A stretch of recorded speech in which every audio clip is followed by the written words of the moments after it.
Nyaata aadaa beeksisuu dhufne. Mee nyaati aadaa kamiseetti beekamu maali? Akkamittiin qophaa'a gabaabinaan nu ibsi. Kuni burqumsaa jedhama. Burqumsaan dhadhaa fi damma garburraa qophaa'a. Inni kun immoo buna qalmaati. Dhadhaa aannanii fi bunni akaahameeti kuni kan qophaa'u. Inni kun immoo marqaa jedhama. Marqaan immoo daakuu garburraa qophaa'a. Kan nyaatamu immoo dhadhaani. Inni kun immoo dimmisoo jedhama. Dimmisoon immoo saliixii fi qiixxaa irraa qophaa'a.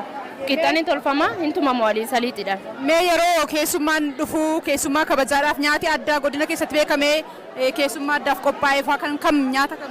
Burqumsaa, caccabsaa, waqaalimoodha. Warri kun keessummaan yeroo dhufutu kan nyaatu jechuudha. Keessaa burqumsaan hoggaa keessummaan dhufe burqumsaa dhiyaata. Mee maal jedhama meeshaan kun maqaan isaa? Kuni buqqee jedhama. Mi'a burqumsaati. Aannanis ittiin godhama. Akkas. Galatooma. Ayyaa isinis galatooma.